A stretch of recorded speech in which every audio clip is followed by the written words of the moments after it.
കൊല്ലം നീണ്ടകരയിൽ കാണാതായ മത്സ്യത്തൊഴിലാളി ഗൗതം കൃഷ്ണയുടെ വീട്ടിലെത്തി കുടുംബത്തെ ആശ്വസിപ്പിച്ച് മന്ത്രി അബ്ദുൽ ഗഫൂർ.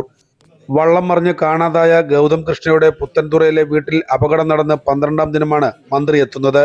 ഫിഷറീസ് വകുപ്പ് മന്ത്രി ഇതുവരെ എത്തിയില്ലെന്നും തെരച്ചിലിന് ഏകോപനമില്ലെന്നും നേരത്തെ ഗൗതം കൃഷ്ണയുടെ അമ്മ രേഷ്മ മാധ്യമങ്ങളോട് പറഞ്ഞിരുന്നു. 15 മിനിറ്റോളം രേഷ്മയുമായി മന്ത്രി സംസാരിച്ചു. പിന്നീട് മന്ത്രി മാധ്യമപ്രവർത്തകരെ കണ്ടപ്പോൾ ഇതുവരെ എത്താത്തത് എന്തെന്ന ചോദ്യത്തിന് തെരച്ചിലിനാണ് പ്രാധാന്യം കൊടുക്കുന്നതെന്ന് മന്ത്രി മറുപടി പറഞ്ഞു. ഇപ്പോഴും തെരച്ചിൽ നടന്നുകൊണ്ടിരിക്കുകയാണ്. കോസ്റ്റൽ പോലീസും കോസ്റ്റ് ഗാർഡും നേവിയും തെരച്ചിൽ നടത്തുന്നു. കുടുംബം അതിൽ തൃപ്തരെന്ന് പറഞ്ഞിരുന്നു.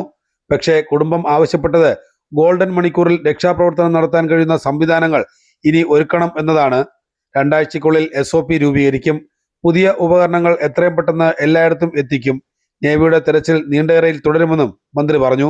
നമ്മൾ ഈ അപകടം നടന്നത് മുതൽ നമ്മൾ സെർച്ച് ആൻഡ് റെസ്ക്യൂ ഓപ്പറേഷൻസിലാണ് ഏറ്റവും കൂടുതൽ പ്രയോറിറ്റി കൊടുത്തത്.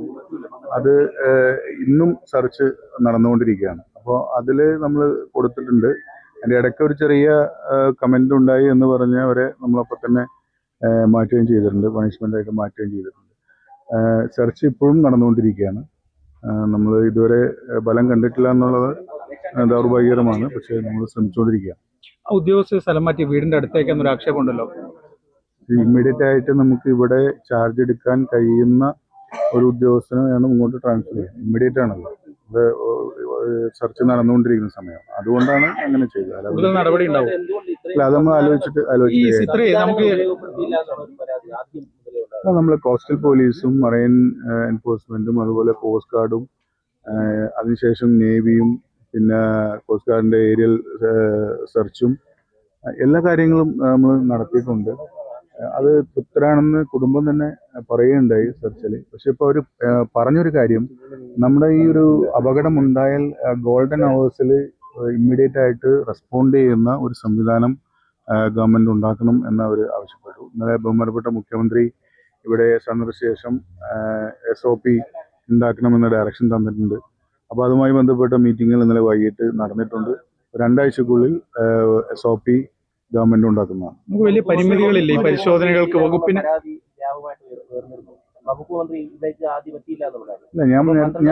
ഞാൻ നേരത്തെ സൂചിപ്പിച്ച പോലെ നമ്മുടെ ഒരു അപകടം ഉണ്ടായാൽ ഏറ്റവും വലിയ പ്രയോറിറ്റി എന്ന് പറയുന്നത് നമ്മൾ സെർച്ച് ആൻഡ് റെസ്ക്യൂ ആണ്.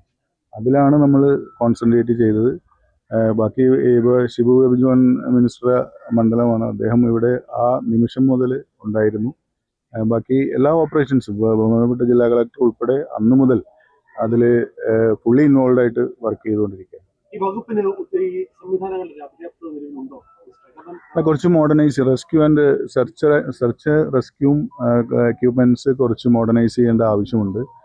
നേരത്തെ ഇവിടെ സൂചിപ്പിച്ച പോലെ SOPയുടെ ആവശ്യമുണ്ട്. സ്റ്റാൻഡേർഡ് ഓപ്പറേറ്റിംഗ് പ്രൊസീജിയർ വേണം. കാരണം ഇത്തരം അപകടം ഉണ്ടാകുമ്പോൾ പെട്ടെന്ന് കോർഡിനേറ്റ് ചെയ്യാൻ അത് ആവശ്യമാണ്.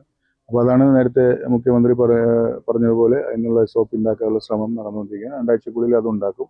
പുതിയ എക്യുപ്മെന്റ്സിന്റെ കാര്യത്തിൽ ഡ്രോൺ, അതുപോലെ തന്നെ അണ്ടർ വാട്ടർ ക്യാമറ, അങ്ങനെ ഉപയോഗിക്കുന്ന റെസ്ക്യൂ ബോട്ടുകൾ, പെട്ടെന്ന് റെസ്പോണ്ട് ചെയ്യാൻ പറ്റുന്ന റെസ്ക്യൂ ബോട്ടുകൾ ഉൾപ്പെടെയുള്ള കാര്യങ്ങൾ ഗവൺമെന്റ് ആലോചിക്കുന്നുണ്ട്. എത്രയും പെട്ടെന്ന് അത് നടപ്പാക്കും. ഇന്നലെ മുഖ്യമന്ത്രി പറഞ്ഞല്ലോ, ഗവൺമെന്റ് കുടുംബത്തോടൊപ്പമാണ്. അപ്പോൾ അത് ആലോചിച്ച് കാര്യങ്ങൾ ചെയ്യും. നേവി ഇപ്പോൾ 2 മണിക്ക് എത്തും. മുതലപ്പുഴയിൽ സെർച്ചിന് ഇന്നലെ നേവി പോയിരുന്നു. നേവി ഇപ്പോൾ 2 മണിക്ക് വീണ്ടും ഇവിടെ എത്തും എന്നാണ് അറിയിച്ചിട്ടുള്ളത്. അല്ല, നമ്മളിപ്പോ ഈ ഒരു സംവിധാനം പുതിയതായിട്ട് നമ്മൾ കുറച്ചുകൂടി അഡ്വാൻസ്ഡ് ആയിട്ട് ഉണ്ടാക്കി എടുക്കേണ്ടതുണ്ട് എന്നുള്ളത് നമ്മൾ എല്ലാവർക്കും അറിയാവുന്ന ഒരു കാര്യമാണ്. ഞാൻ നേരത്തെ സൂചിപ്പിച്ച പോലെ നമുക്ക് മോഡേണൈസ് ചെയ്തേ പറ്റൂ. മോഡേണൈസ് ചെയ്താൽ മാത്രമേ നമുക്ക് ആ ഗോൾഡൻ അവേഴ്സിൽ നമുക്ക് പെട്ടെന്ന് ആക്ട് ചെയ്യാനും ഡ്രോൺ ഉൾപ്പെടെയുള്ള കാര്യങ്ങൾ ഉപയോഗിച്ച് നമുക്ക് ഇവരെ കണ്ടെത്താനും സാധിക്കുകയുള്ളൂ. അപ്പോൾ അതിനുവേണ്ടി എത്രയും പെട്ടെന്ന് അത് ഏർപ്പാടാക്കും. ജില്ലാ കളക്ടർ ആനി ജൂല തോമസ്, മുസ്ലിം ലീഗ് ജില്ലാ പ്രസിഡന്റ് നൌഷാദ് യൂനുസ് തുടങ്ങിയവർ മന്ത്രിക്കൊപ്പം ഉണ്ടായിരുന്നു.